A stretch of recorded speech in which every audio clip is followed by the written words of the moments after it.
everyone, welcome back to our channel. I'm Sasha. And I'm Lauren. And this is So You Live Under a Rock. So today we're reading through Percy Jackson and the Lightning Thief, chapters 11 through 13, and we have written some summaries for you guys, as well as our notes and feelings throughout these chapters. At the end, we will be doing our pyramid, which we are very excited for today. And yeah, are you ready to get started? Let's get into it. Awesome. Chapter 11. We visit the Garden Gnome Emporium. Percy, Annabeth, and Grover emerge from the woods and spot a funky-looking statue shop that smells like delicious food. After entering, Grover spots a statue that looks just like his Uncle Ferdinand, which is a little weird. The owner of the store, Auntie M, is a little sus, but just offers them food and wants to take their picture. Percy sees no harm in it, but Annabeth and Grover are suspicious of her and her various creepy statues. Suddenly, Grover realizes that the statue is actually his uncle, and Annabeth warns them to steer clear of Auntie M. Turns out, Auntie M is Medusa, a monster out for revenge on Annabeth because she is Athena's daughter. They have some complicated history. Medusa tells Percy that he'd be better off as a statue than dealing with the Olympians' drama. Grover attacks Medusa with a tree branch while keeping his eyes shut, and Percy uses a gazing ball's reflection to get close enough to behead Medusa with Riptide.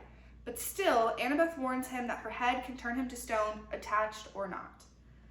Fed up with being used as a pawn, Percy swipes some money from Medusa's stash and grabs a shipping label, revealing that the Underworld's address is at the DOA recording studio in California. He then packs Medusa's head in a box and sends it to Mount Olympus before figuring out their next move.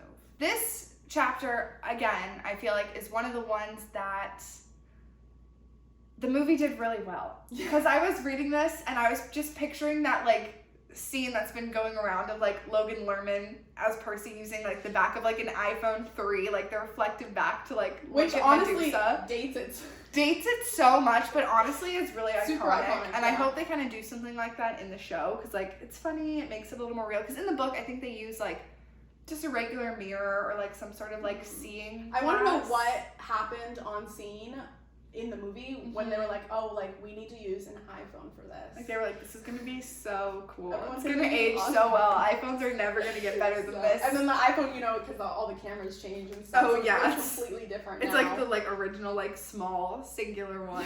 This chapter we start to learn a little bit more about Annabeth. Percy forgets that she's even dyslexic because she likes to read, which I thought was just a funny moment, because just because you like to read doesn't mean you can't be dyslexic. Yeah, it was just kind of a weird moment that Percy has in his head. And I feel that also shows their age too, because you're just well, she can't read, she's dyslexic, and it's just not true at all. I thought it was funny that Percy was basically vibing out at Aunt M's.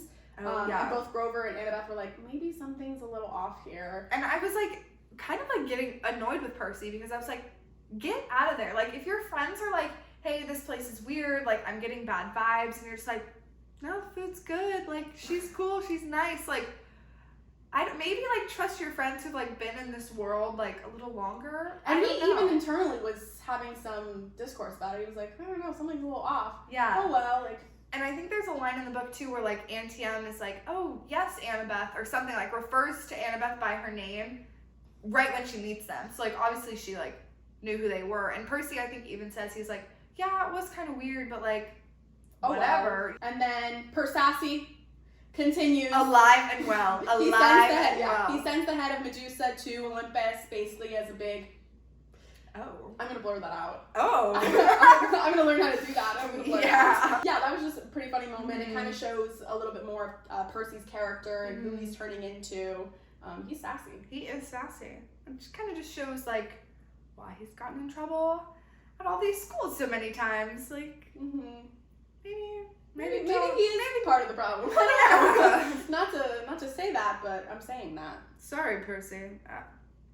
Ooh. Chapter 12. We get advice from a poodle. While they're camping in the woods, Percy, Annabeth, and Grover have a heart-to-heart. Percy finds out that Grover needs to earn his searcher's license to search for the god of the wild places, Pan. The satyrs believe Pan is used to protect the earth, and, even though the legend says he's gone, they're determined to find him. No one has survived this quest before, but Grover's still keen on it to bring back the earth's goodness. During their journey, Percy also learns that Grover was Annabeth's protector 5 years ago, but things didn't go as planned, but Annabeth forgave him. Did you see that? I did. I did. Oh, It was man. crawling around on my screen for a little bit. I was trying not to react. Let me start that sentence over. A bug hit my face. I don't think you can see it. It was so small. Yeah. Grover kind of shuts down Percy's questions about that adventure and tells him that this quest feels different because the monsters aren't attacking them full on. They seem to be holding back and maybe looking for something. The next day, Grover has found I was trying to be confident. Gladiola. Okay. A missing pink poodle. They return the poodle to its owner, score some cash, and buy train tickets. So I feel like in this chapter, there's some stuff going on, but also not really. We learn a lot about Grover's origin story, a little bit more about like why he wants this searcher's license, because we heard about that like a few chapters ago, but like now we're actually getting the Grover context. lore. Yeah, we Grover learned that lore. he's an environmentalist, which That was another Persassy line that I Yeah. noted. Percy makes a comment saying, "Oh yeah, I guess you'd be an environmentalist," to Grover, which is just like sassy. Like it's just insert. Yeah, we have a moment where Grover and Percy, they're talking, and Mhm. Grover's like, yeah, like, I need to find Pan, and Percy goes, Pam? Yeah. He doesn't, he thinks it's the cooking spray, Mhm. and Grover's like, no, like, it's the great god Pan, what are you talking about? Just silly that Grover would be looking for cooking spray. But they also get in kind of like a little BFF fight here because Grover is insisting that Percy is looking for this kind of like recognition or just like wanting to be validated by his dad. And Percy's like, I don't care about him, like all this stuff. Like he's in denial. He wants his, Percy has some daddy issues. It's fine. Just a little bit. So they kind of get in like a little tiff. It passes, obviously. Then they find this poodle. Mhm. The next morning, they sleep in the woods overnight. The next morning, Grover has a poodle, and they are Talking to it. Cool. Mechanically, in this book, dogs can read, and they just can't communicate to humans, which I think is funny. So, like, just imagining the dogs of this universe being able to completely understand us, but just, like, not reach out, I think it's just really funny. I love that. That reminds me of the Phineas and Ferb episode where they, like, make the machine where you can understand, like, what the animals are saying. And Annabeth is making Percy say hi to the dog because she said hi to the dog. Uh-huh. So, you know, if she said it, of course Percy has to. Yeah. And Annabeth is very prideful. She is. Oh, Mhm. yes. I would say hubris is... Oh. We'll get there. We'll get there. We'll get there. I had one more... Oh, I had one more note about this, but I just was really excited about my hubris. I totally just forgot That's so it. good. That's so good. That's about it then. I can't remember. Oh, okay then. Oh, so they're on their way to Las Vegas, Nevada. They're trying. Okay, I'm not gonna say. I'm location. sorry. Nevada? Nevada? Nevada? Is it not Nevada? wait. T for time. No, Nevada. Nevada. Nevada. Las Vegas, Nevada. Las Vegas, Nevada. It's not like an exotic destination. Like it's Nevada. Nevada. So they're Vegas. going out west. They're going because- west. They're yeah, headed because west. They're trying to get to the underworld, which is Mhm. out west. And maybe it's in Nevada or Nevada or a place over there. So let's move on. Chapter 13. I plunge to my death. The train tickets that they purchased would only get the group as far as Denver, so they board an Amtrak and move west regardless. Percy's laying low because he's still wanted for his mom's disappearance and now also the fiery bus incident from a few chapters back, which is all over the newspapers. While he's napping, he has a wild dream about a scary pit and in the dream tries to bargain to save his mom. Later, Annabeth spills about her past. She left for Camp Half-Blood when she was 7 because her dad couldn't care less about her and resented her after getting remarried. During a layover in St. Louis, they check out the top of the Gateway Arch. Percy hangs back with other tourists while Annabeth and Grover ride the elevator down. But then, a lady and her chihuahua reveal themselves as monsters out to get Percy. The lady is the mother of monsters, a reptile-looking creature named Echidna. The chihuahua is actually Chimera, a mad, fire-breathing lion serpent thing. Things get ugly when Chimera sinks its fangs into Percy's leg and unleashes a fireball on the arch. Percy loses Riptide trying to defend himself and other people at the top of the arch. Echidna mocks him, saying a real son of Poseidon would jump in the water to save himself. So, Percy prays to his father, takes the plunge. He said full send. Odds. Odds of me doing this right now. This chapter is funny. This chapter is one of the silly. ones that people talk about, I think, the most, just because it's one of the first iconic. I mean, he fights a Minotaur, that's pretty iconic. But like, this is like... He jumps off the arch. That is Who does that? And this was, when I read this, I didn't know where this location was in the United States. Oh. But immediately when I was a kid and I read this, I was like, this is where I need to go next summer. Never went, but I just really wanted to go. Oh, wow. Not that I wanted to. Also, Little Missouri vacation. No hate to Missouri. My grandpa lives in Missouri. Well, hi, Grandpa in Missouri. I'm curious, who is talking to Percy in these dreams? It is very strange. Who is trying to reach him? Who would have the power to do that? It's a little weird. It's kind of freaking me out. You're thinking maybe there's something else at play here. Yeah, it seems bigger than what we kind of see right now. And, I mean, we'll just have to find out. We learn more about Annabeth's lore. Pretty sad. She has a sad story. Yeah, I said she definitely has eldest daughter syndrome. Oh. I feel like she'd be a big fan of, like, Phoebe Bridgers, Taylor Swift. Like, I just feel like she's one of us, you know? Like, both eldest daughters. We are. Moving on. But yeah, so she runs away when she's 7, and she meets people, maybe? I don't know if we know who they are yet. We don't know yet. She meets some people. She makes her way to Camp Half-Blood. And there she's been ever since, pretty much. So, shout out to Annabeth. Loyal Camp Half-Blood attendee.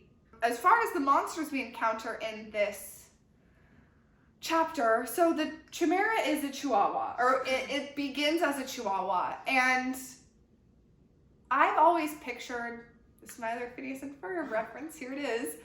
So Isabella from Phineas and Ferb, who has a Chihuahua, there is an episode, I believe, where the Chihuahua is enlarged, and there's like a giant version of it. I'm like vaguely remembering that as well. That Chihuahua is like weird, and like I think he has like, he shakes like over exaggerated like a Chihuahua, like it's just like a Chihuahua. Yeah, but like they really like do it up for him, and like I don't know. I think what's the dog's name? Oh, in Phineas and Ferb. Yeah. Where's not Perry, but where's I don't know. Pinky. Pinky the Chihuahua. I knew it was a P. They named all the pets. Are there more than? Well, just the 2 that we referenced. Maybe. Don't fact check. Yeah, don't fact check that. But if you don't fact check, then we're correct.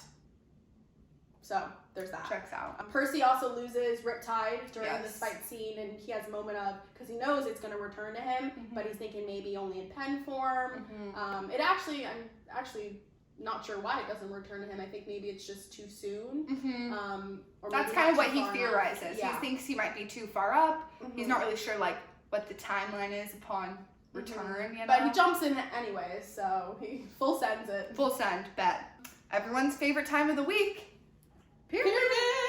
So as you can see, the pyramid's a bit smaller this week. We really focused on this trio in the chapters. We really didn't talk to anybody else who's a recurring character. We had, characters like the Poodle, we had Medusa, but they're fleeting, very fleeting. So yeah, not for spoiler alert, but we won't see them again. Yeah, they're not hanging around. I mean, Medusa's. So it's kind of over for her. Yeah, so she's done.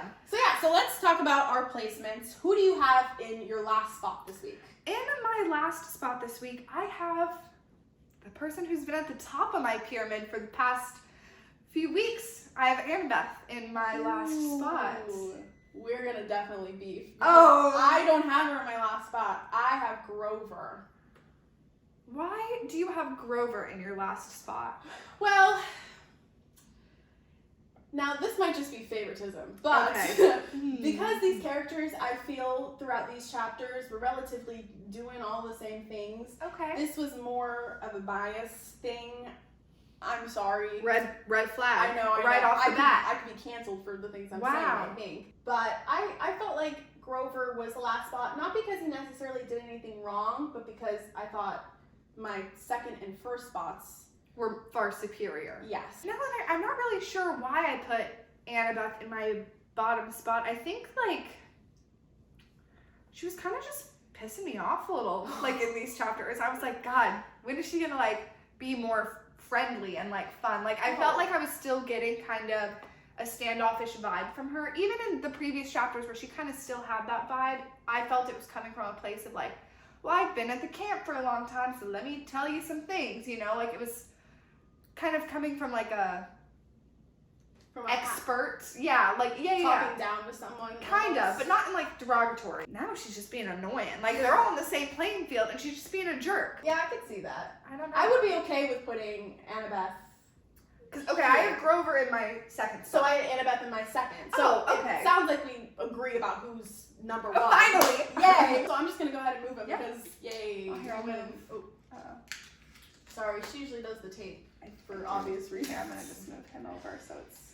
But yeah, I would say that Grover and Annabeth in these chapters kind of gave the same energy. Yeah, they both kind of trauma dumped a little. We learn more about them. But Percy is really coming into his own. He kills Medusa. Granted, he wanted to stay there, but I'll forgive him for that. We'll let it slide. Yeah. We'll let it slide. He jumps off of the arch, which is just crazy. Who's doing that? Who's doing that? Not Annabeth and Grover. They're taking elevators. Yeah, they weren't even. They were gone. Yeah. They weren't anywhere near the scene. He jumped into the Mississippi. The Mississippi River. And where were they? Bottom row. That's where they were. They weren't even paying attention. They didn't even know. They did not. Percy is the winner. He is living up to his title character status, and I'm excited for him. I'm excited too. I'm excited for what happens next. Ooh. All right, everybody. Thank you so much for coming to this week's episode of So You Live Under a Rock. In the meantime, after you watch this video, of course, in the meantime, follow us on all of our social media platforms. We're on TikTok, Instagram, and then, of course, YouTube. Make sure, like, subscribe, comment. I don't know what people on YouTube say these days. Smash that subscribe button. If people are still saying that, I'm saying it. And yeah, we will see you next week for the next few chapters of Percy Jackson and the Lightning Thief. Bye!